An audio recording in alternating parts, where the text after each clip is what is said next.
دیوبند نے اسلام کا پرچم دنیا میں لہرایا ہے، ظلم و ستم کے دور کے اندر حق کا دیپ جلایا ہے۔ نے ایک حدیث نقل کی ہے ملفوظات کے پہلے حصے میں شروع میں کہ ایک پری خدمت میں حاضر رہا کرتی تھی نبی پاک صلی اللہ علیہ وسلم کے، تو کچھ دنوں کے لیے غائب ہو گئی۔ کچھ دنوں کے بعد آئی تو حضور نے پوچھا کدھر گئی تھی؟ اس نے کہا جی میرا ہندوستان میں رشتہ دار ہے اور میرا کنبہ قبیلہ ہے، تو وہاں ایک میرا رشتہ دار فوت ہو گیا تھا تو میں ادھر گئی تھی۔ اچھا حضرت رستے میں میں نے ایک بڑی عجیب بات دیکھی ہے۔ آپ صلی اللہ علیہ وسلم نے پوچھا کیا؟ کہنے لگی میں نے دیکھا کہ ابلیس ایک پہاڑ پہ نماز پڑھ رہا ہے۔ میں سوچنے لگی کہ یہ تو بے ایمان کا کام ہے، لوگوں کو گمراہ کرنا، لوگوں کو خراب کرنا، تو یہ ان کا جو ہے نا کیا کر رہی ہے، کیا کر رہا ہے؟ نماز پڑھ رہا ہے، دعا مانگ رہا ہے۔ تو میں چلی گئی، میں نے پوچھا تیرا کام تو یہ نہیں ہے؟ اس نے کہا بس جو ہونا تھا ہو گیا ہے، اب میں نماز بھی پڑھتا ہوں، اللہ سے توبہ طائب بھی ہوتا ہوں۔ اب شیطان نیک بزرگ بن گیا ہے، صوفی صاحب بن گئے ہیں، وہ نماز بھی پڑھتے ہیں، دعائیں بھی مانگتے ہیں، اعلیٰ حضرت فرما رہے ہیں، تو اب ہم شیطان کو بھی برا نہیں کہتے، اس لیے کہ حضرت کو تکلیف نہ ہو گئی۔ ہم تو اس قدر دیکھو بھائی شیطان کو بھی برا نہیں کہہ رہے، ہماری نرمی کی کیا حیثیت ہوگی یا کیا حالت ہوگی، ہم تو اس قدر نرم دل اور اپنے ساتھیوں کے ساتھ شفیق ہیں، امت پہ اور لوگوں کے ساتھ شفقت کا معاملہ کرتے ہیں، ہم کسی کے محبوب کو برا نہیں کہتے۔ ان کا جو محبوب ہے، حالانکہ محدثین نے لکھا ہے کہ ایک چٹا کوڑ مارے ہے اس نے، فاضل صاحب نے جھوٹ بولا ہے، اس طرح کی کوئی حدیث ثابت نہیں ہے، جھوٹ ہے۔ تو خیر حضرت فرماتے ہیں مسئلہ نمبر 39 میں کہ ابلیس کذب کو پسند نہیں کرتا، جھوٹ نہیں بولتا، اپنے لیے جھوٹ لوگوں سے کہتا بولو بولو، خود بہت اچھا آدمی ہے۔ چلو میں نے کہا ٹھیک ہے، نیک آدمی ہے تو رشتہ داری گانٹ لو پھر اس سے، اور کیا کر سکتے ہو آپ، ہم تو مشورے ہی دے سکتے ہیں۔ اگر کوئی کہے کہ غیر جنس سے نکاح نہیں ہو سکتا، میں نے کہا میں فتویٰ دیتا ہوں اعلیٰ حضرت کی کتاب سے۔ اعلیٰ حضرت نے لکھا ہے ملفوظات میں بھی اور احکام شریعت میں بھی کہ ان دیوبندیوں، وہابیوں، دیگر کئی فرقوں کو گن کے کہا ہے ان کا نکاح نہ کسی انسان سے ہو سکتا ہے نہ کسی حیوان سے ہو سکتا ہے، نہ کسی انسان سے اور نہ ہی کسی اپنے علاوہ باقی سب کے بارے میں کہا ان کا نہیں ہو سکتا۔ میں نے کہا اب اس کا یہ تو مطلب ہوا ان میں سے تو کسی کا نہیں ہو سکتا، آپ کا تو ہو سکتا ہے نا۔ ایک ساتھی مجھے کہنے لگا مولوی صاحب یہ تو مفہوم مخالف ہے، حنفیہ کے نزدیک معتبر نہیں ہے۔ میں نے کہا فتویٰ یہ بھی اعلیٰ حضرت کا سن لو، اعلیٰ حضرت کی کتاب فتاوی رضویہ، اس کی فہارس صفحہ 105 انہوں نے لکھا ہے مفہوم مخالف معتبر ہے، مفہوم مخالف مراد لیا جا سکتا ہے۔ ہمیں کہتے ہو کہ گدھے سے نکاح نہیں ہو سکتا، ٹھیک ہے ہم کہتے نہیں ہو سکتا، لیکن آپ کا ہو سکتا ہے، تو غیر جنس میں نکاح جب ہو سکتا ہے تو پھر شیطان سے رشتہ داری بنا لو۔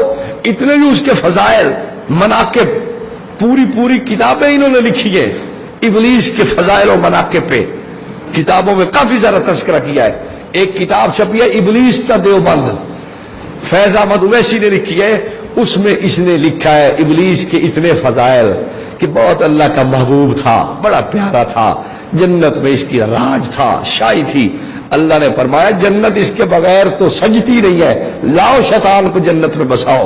جنت میں رہنے والا بڑے مزے سے رہتا تھا، بڑا بزرگ تھا، متقی ہے، پرہیزگار ہے، گناہ نہیں کرتا، جھوٹ نہیں بولتا، یہ نہیں کرتا، وہ نہیں کرتا، تم لوگ کرتے ہو وہ نہیں کرتا۔ میں کہ ایڈا چنگا تھا بدا رشتہ گلیندہ بدا ہوتا ہے۔ تو خیر حالانکہ قرآن پاک میں کیا آتا ہے، شیطان نے کیا کہا حضرت آدم اور حضرت حوا علیہ السلام کو انی لکما لمن الناصحین، میں تمہارا کیا ہوں؟ خیر خواہ ہوں۔ اب آپ بتائیں وہ خیر خواہ تھا یا بد خواہ تھا؟ جھوٹ بولا یا نہیں اس نے؟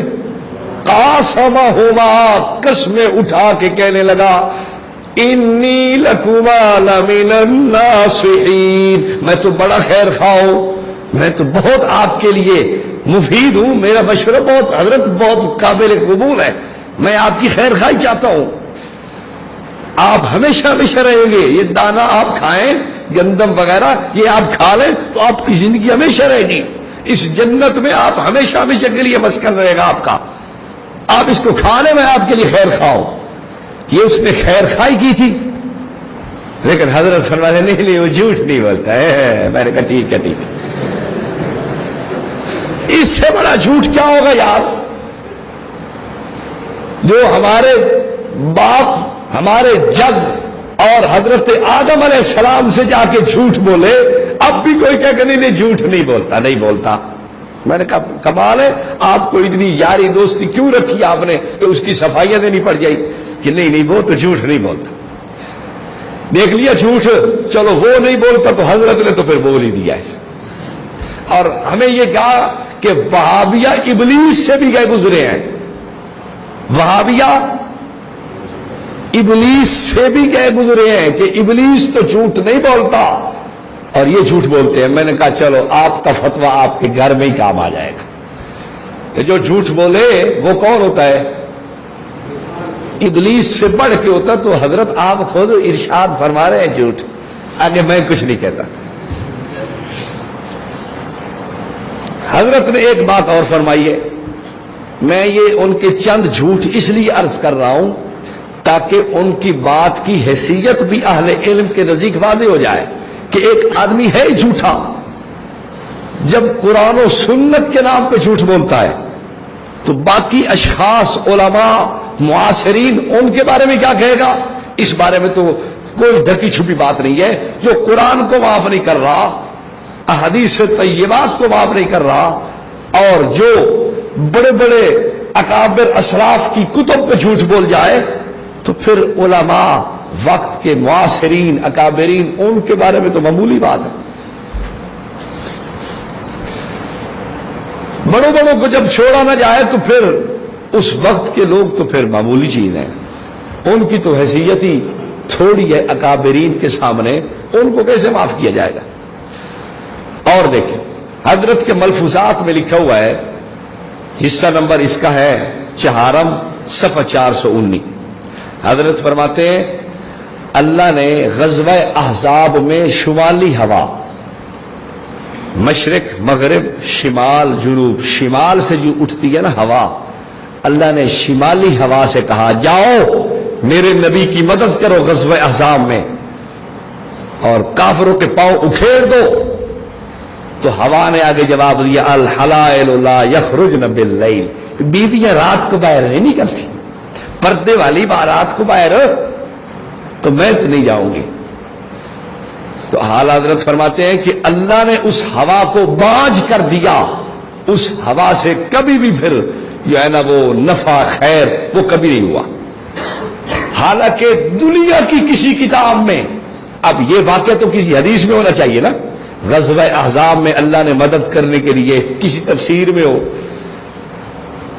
دنیا کی کسی کتاب میں نہیں لکھا ہوا کہ اللہ نے ہوا کو کہا ہو کہ جاؤ میرے نبی کی مدد کرو غزوہ احزاب میں، اور ہوا نے کہا الحلائل لا یخرجن باللیل۔ لیکن اعلیٰ حضرت فرما رہے ہیں اس سے بڑا جھوٹ اور کیا ہو سکتا ہے؟ اور دنیا رضا خانیت کو آپ کہہ دیں کہ یہ ہمیں دکھاؤ حوالہ کہاں لکھا ہوا ہے کہ خدا نے مدد کرنا چاہیے اور ہوا نے کہا میں نہیں بندی، میں نہیں جاتی۔ اس کا مطلب ہے کہ خدا کی قدرت نہیں ہے نا، پھر خدا ہوا پہ مدد طاقت اور قدرت نہیں رکھتا۔ خدا مدد کرنا چاہتا ہے کہ جاؤ میرے نبی کی، وہ کہتی میں نہیں جاتی۔ واہ، بات سمجھ آ گئی؟ بہت بڑا جھوٹ ہے، کسی کتاب میں دنیا کے اندر یہ واقعہ نہیں لکھا ہوا لیکن اعلی حضرت نے اپنی طرف سے جھوٹ بول کے خدا تعالیٰ کی قدرت اور طاقت کا انکار کیا ہے۔ احکام شریعت کے اندر مسئلہ نمبر ہے 97۔ حضرت فرماتے ہیں قیامت میں شان ستاری وہ قائم ہوگی، شان ستاری عمل میں ہوگی، شان ستاری سے کام لیا جائے گا اور لوگوں کو اپنی ماں کی طرف نسبت کر کے بلایا جائے گا۔ باپ کی طرف فلاں بن فلاں، زید ابن بکر یوں نہیں کہا جائے گا، زید ابن سلمہ کہا جائے گا، زید ابن زینب کہا جائے، اس طرح کہا جائے گا۔ یہ نہیں کہا جائے گا کہ باپ کی طرف اس کی نسبت کر کے پکاری جائے، کیوں؟ شان ستاری جلوہ فرمائے گی۔ ہمارے بعض علماء نے تو اس پہ بہت سارا کلام کیا ہے، لیکن ابھی وقت نہیں ہے، میں نے ابھی عبارات پہ بھی کچھ تھوڑا تھوڑا خلاصہ عرض کرنا ہے۔ اب آپ کیا کہتے ہیں کہ یہ بات ٹھیک ہے ان کی؟ حدیث شریف کے اندر آتا ہے اپنے نام اچھے رکھے کرو، کیوں؟ انکم تدعون یوم القیامت باسمائکم واسماء آبائکم، قیامت میں تمہیں تمہارے نام سے اور تمہارے باپ کے نام سے پکارا جائے گا۔ زید بن فلاں، زید بن ابی بکر، اس طرح کے مطلب ہے ناموں سے پکارا جائے گا۔ تو پھر آپ سے میں پوچھتا ہوں کہ اعلی حضرت نے کتنا بڑا جھوٹ بول دیا۔ حدیث کچھ کہہ رہی ہے لیکن حضرت کچھ فرما رہے ہیں۔ حضرت تو پھر حضرت ہے نا۔